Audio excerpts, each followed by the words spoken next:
Well, this is Dr. Lemmon, and this is part of my Q&A series. It's just a little chat. So basically, because I had taught for quite a few years, whatever that means, and put out ideas and concepts really with just a community of people that were kind of working through the dilemma called life, right? So I facilitated an awful lot of that, and I had other staff that did a phenomenal job of doing that same type of facilitating. But way back when, a few years ago, we used to do a workshop that was a Friday, Saturday, Sunday, a weekend workshop that was called Certainty. So I now have questions coming up from different students out of the past as like, what happened to certainty, which correlates to a lot of the questions I have, like, what do we do? What's going on? How do we figure out what to do next? And et cetera, et cetera, et cetera, right? So to kind of answer that question, I kind of have to go back, and it's kind of like saying, if someone had said to me in 1900, Chris, what would be a good retirement plan from your knowledge, right? I might have had certain investments. If that same person came to me in 2020 and said, what's your idea for a retirement plan? I'm going, oh my gosh, I'd have to rethink the information I had from 1900. Do you understand? Things have changed a lot, right? So what was a wise investment then may not be such a wise investment now. So that's kind of where the heart of it sits. So let's go back and look at how the concept behind the certainty workshop that I did, and not so much how we implemented it. That doesn't much matter. There's a way ways to do it, but we used a group dynamic. We had a setting. We had them away from home. We had them in a controlled environment. The day we understand the controlled environment, we call it now a lockdown. But for the most part, it's for short term, it has some profound effect, right? It makes you focus a little bit on yourself and the group agreement of the people there. So this was a controlled environment. So the concept was that we called it a safe environment rather than controlled environment, but it just meant that you were at a fixed house. We had meals that were healthy and shared. Nobody was smoking, drinking, partying. None of that stuff's going on. So not that there's anything wrong with it, but it's just like it kept you attending on what you were doing, and we could share back and forth, and that kept our focus. All right.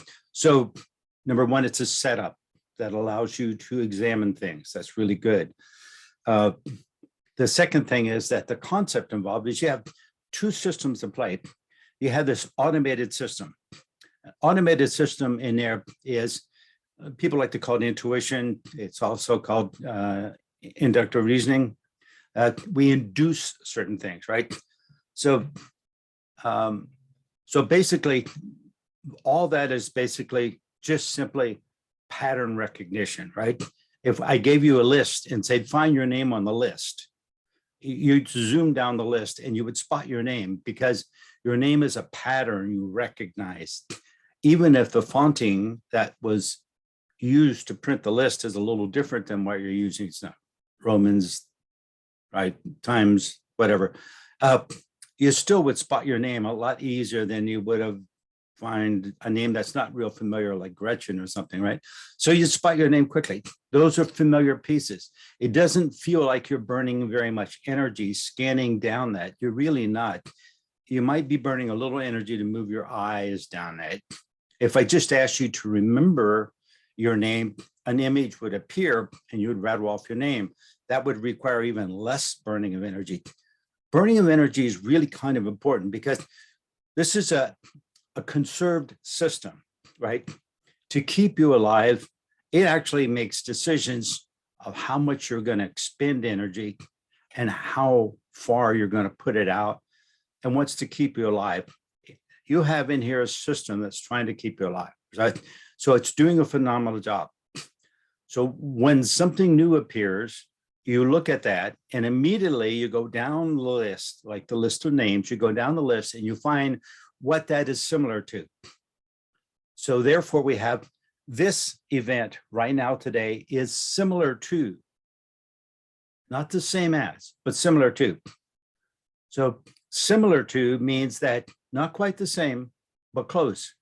really, really fast. It does that in a matter of seconds. It just zooms.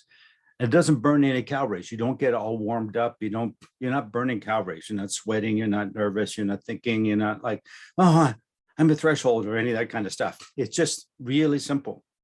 That's an automatic system in there. Then up here in the head, we have these analyzing systems. Yeah, science don't know for sure, 8, 9, 10, how many is in there, but they're parallel systems of analyzing data.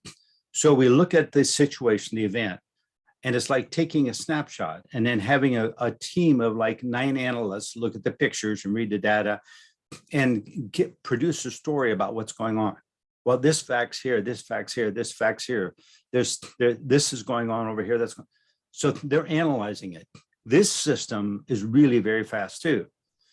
A minute and a half and it's starting to produce output. At best, you pretty much have searched all the way through everything you've got up there in that amount of time.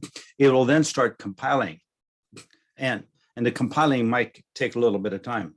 I'm sure you have started a project in your life. You looked at it, you thought about it, and you started doing it. And a few minutes into it, you're already wrapped up. You got it down. You're doing it. And a few minutes into, you look around, go, "Oh wow, I didn't think about it this way. I could have made this easier." Well, it's too late now, but I could have made it easier. That's because this analyzer is still functioning, still going on, and getting data and analyzing it. If you would have waited a little longer, I'm Mr. Impatient. I'm an expert at this. I don't wait long enough. And then I have to go, there's an easier way to do this, but it's too late now. I'm going to do what I did. That's the scenario I run into. So these two systems at play. The intuitive piece doesn't burn any energy. It's fast, boom, boom, boom, boom, and it just comes through. It's all based on that. It's very similar to a previous experience, but not the same. And then the other system burns energy. It's analyzing. It's actually burning heat. Your body warms up. You feel like your brain is busy. Your eyes are going back and forth. You're kind of clocking around. You're internalizing. You're externalizing. You're analyzing something, not so much a dialogue always going on in your head. Some people perceive it that way. Some people just perceive noise. Some people have voices in their head, whatever, right? To a big degree, that's just the analyst going on up here, trying to resolve it. In a perfect world, that intuitive piece would all of a sudden give you a focus. That gives you a starting point. That's a good starting point.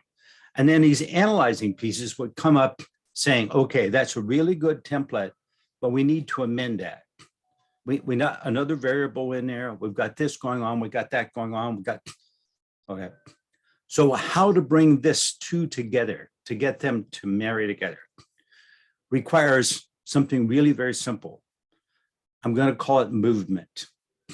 Movement doesn't mean waving your arms around always. Movement means that you're integrating the two together. Usually for a human, because look at a human body, it's designed for movement, right? We're not like a turtle or a slug. We're really designed for movement. Turtle's first option is to withdraw into a protective shell. Our first option is to get out of the way, right? So we're designed for movement. So the integration of it is movement. Back then, when I did the workshop, things were very similar. It was very trusting to say, wow, this happened to me 5 years ago. Now it's happening again. This is very similar. So then I could sit there and I can say, now here's the analyst, and it's come up with some variables that come into play. So I have this here. I have this here. I don't need to overthink it. I don't need to sit here and try to figure out what's going to happen next, because next is movement. Movement. I need to engage with time. I need to dance into the next movement. That's what it required.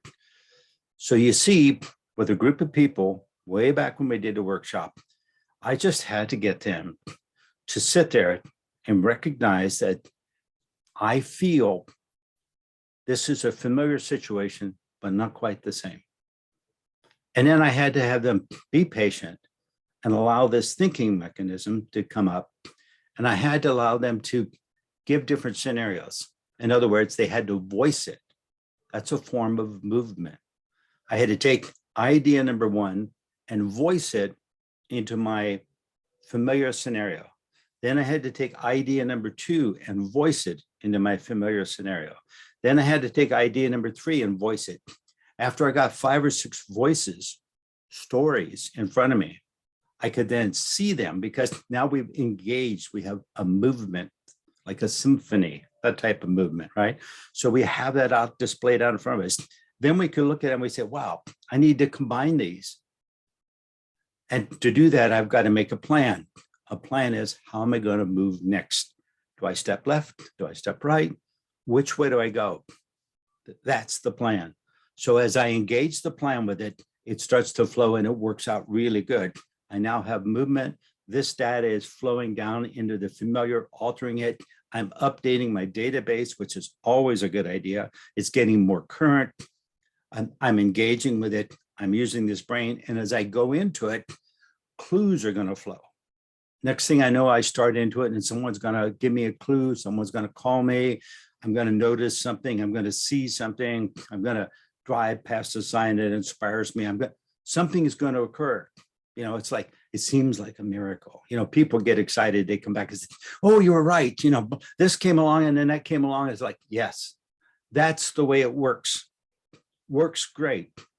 Did the workshops, got lots of stories back. People were excited because the numbers kept increasing. We had lots of people coming in. We had lots of turnover.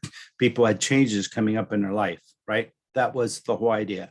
So we called that certainty.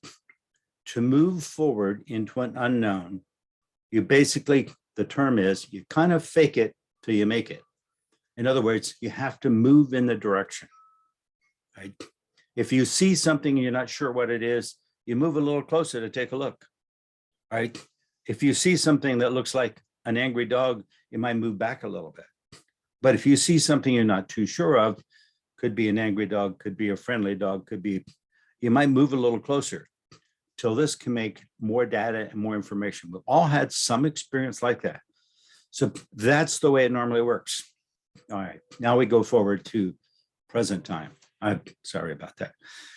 Here we are in a world where the familiar pieces are now very, very different because what was familiar has now broken down into smaller fragments.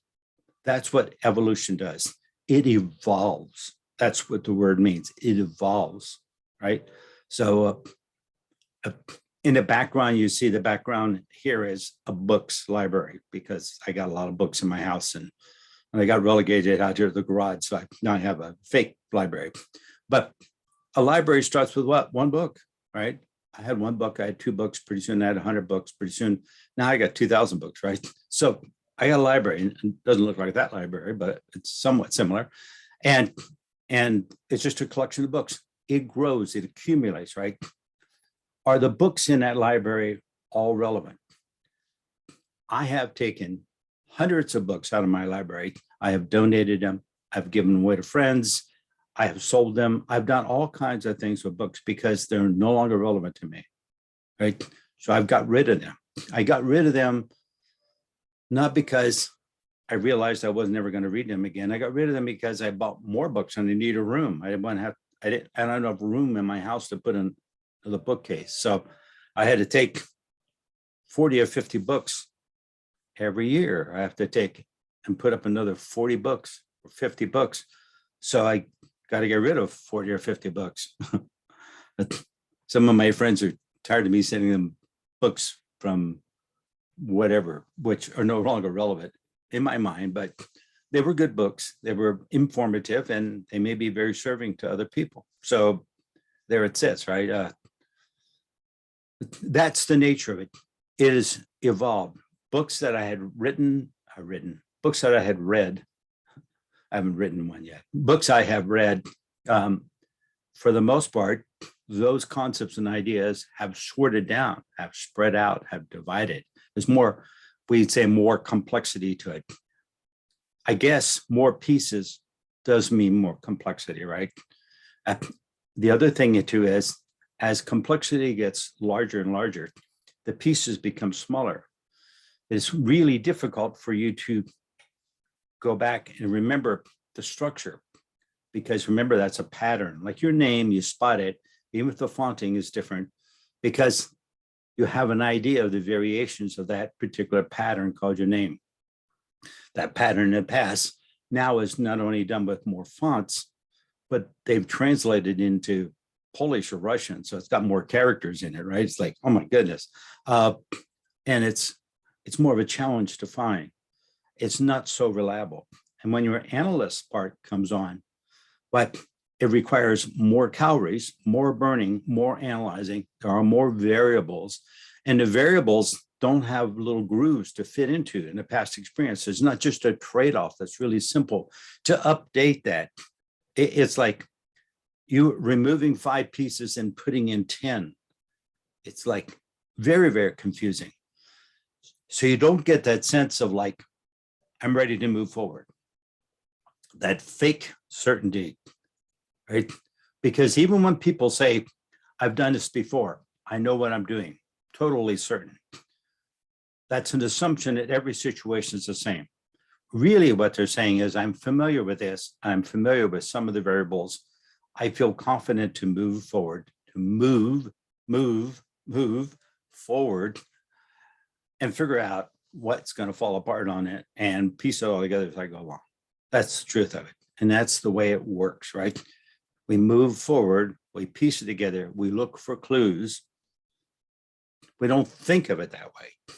We think of it as we know. We think, oh my goodness, I got this licked. I can figure this out. But you're figuring it out as you move. You're doing it as it unfolds, even if it's very familiar to you.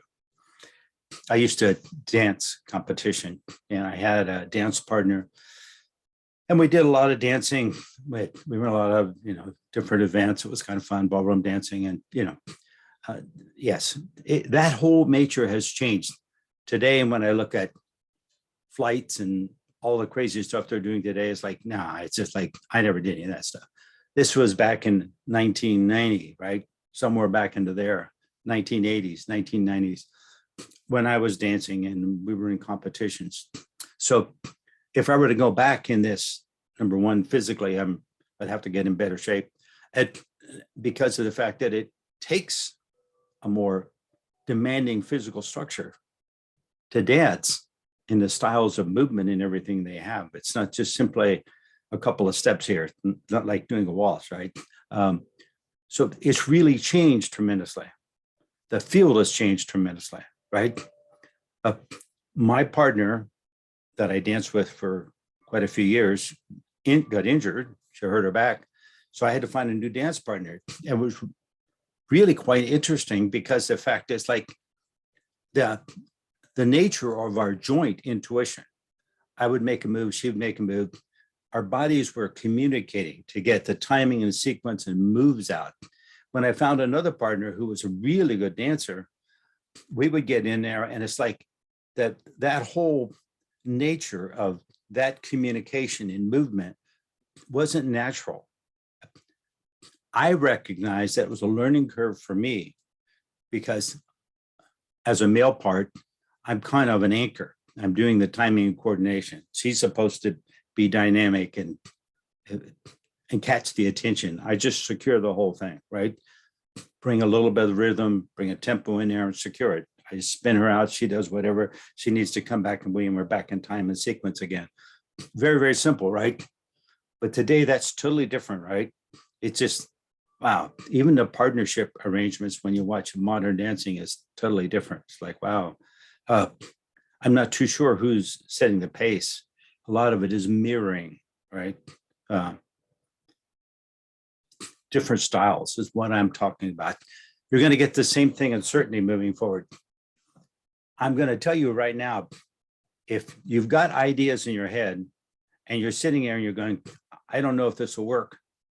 The answer to it is to move forward on a clue, engage, not fully engaged, but engage a little bit, start to move in a little bit, get a feel for it. If it looks like it's not going to go anywhere, pause a second, let it catch up. This thing does run slower than this thing. This pattern recognition that burns no calories is instantaneous almost. And this piece is a little slower. It might be another minute or two for it to catch up. You have to quit arguing. What I see where it goes wrong is people say, I know what this is. I've had something like this happen to me before. I know exactly what's going on. And they're really wrong. It's not what happened. It's like what happened. And where you get the information to change it is not too engaging, because you just engage and don't engage the brain. It's going to go down a track that's going to take you to the wrong place. It's going to take you down the track of the familiar situation, and it's not going to put the changes in there. So the two tools have to work together. And that was the nature of calling it certainty. I'm not sure that term would work today. And I'm saying that because as I move forward on things, I'm not feeling that I got this, I can do this. Because at this point, if I feel that level of certainty, I start to recognize, nah, this is really not quite as secured as what I used to feel like. I can start to determine the difference. We're in very challenging times, and I think it's really kind of exciting. Will it be better in 100 years or 200 years? Yeah, because the database we have is going to have more pairs in it, more components in it, more structure in it, right? So that whole thing is going to be, the database needs to be updated, which is why evolutionary changes take a couple of 100 years. It's going to take a couple of generations of people to be able to have these changes get back to where you're going to be able to, maybe in 2040, I could teach the certainty workshop again, but I probably won't be around in 2040, but maybe, right? You see, the database will update, and all of a sudden, this whole system will be working for you again. Right now, it's in an update mode, just like your computer. It says, we're updating. We have to turn this off and reboot. Right? For a human, turning it off and reboot is kind of call it a funeral, right? I'm not even too sure there's a reboot, but nonetheless, is most certainly looking at a funeral. We're looking at the end of the way it was. Right now, we're closing out the way it used to be. We're allowing it to open up. There's a lot of expansion going on. And the people that are trying to manage all this chaos on the outside, that feel like their job is to manage it, are totally frustrated because they have no idea what to do. Or they're trying to make it like the past. We see people saying, we need to get it back to the way it was in 1846 or 1912, or I don't know, some silliness, right? And then we're people that say, oh, all we have to do is this, this, and this, and it's going. I can see how this is going to flow. And I look at these people and I'm going, you guys are trying to either make it like something it was, or you're assuming that it was like this, it's going to be like this, and it's not. It's really going to be different. We don't know what it's going to be like until we get there. We can make all the wild guesses we want to. We need to move forward in time and arrive. And when we arrive, we have mastered it. Life and mastery. Mastery of life requires to have, number one, a direction, which is a pattern, a map that says, go this way, 10 paces. And then we've got to make sure that our 10 paces is the same as the person that made the map. My feet might be bigger than yours, or my step might be bigger than yours. I could get lost on the first step, right? Do you get this? There's a lot of variables. This thing's got to come in, and it's got to take all those and analyze them all. It takes a little time. But most important, it takes movement. Trust in the fact that you start to move and pay attention. The rules are, in a logical game, number one, pay attention. Number two, ask questions. Lots of questions in your head and to other people. It's not a question of finding the answer. It's a question of finding all the variables. The more data you put into here, the more this can search out, update the database, and get you moving forward. So I know that's a really long answer, and I apologize. People like these answers in 5 minutes. But that's exactly where certainty sits, or certainty went out the window, right? And we're looking at something totally different. I invite you to, come up with a wonderful term for what we're experiencing right now and email it to me. This is chris@wizardscatch.com, right? Email me any questions you have or any comments or any ideas that can come up into this. And I most certainly will entertain that. Will have questions I can add to this chat sessions that we have on the Q&As. That's great. And if you have an inspired idea for a new name for this, why maybe someday we'll have a workshop about confusion, right? The last one I tried to put together was becoming, right? I wanted to say it wasn't certainty, it's now a becoming, right? And so that was the term that I was playing off of. It was really, really tough. Even when people had an external idea of what a path would look like from the familiar, they could just imagine it going different ways. They still couldn't get a sense or feel easily for the clues. Becoming was a bit of a struggle. So we're either not quite ready for it yet, or maybe it just needs another approach. All right, so I'll shut up. It's been really fun chatting with you. Be fun hearing from you. So once again, it's chris@wizardscatch.com. That's WIZARDSCACHE. And thank you very much for your time.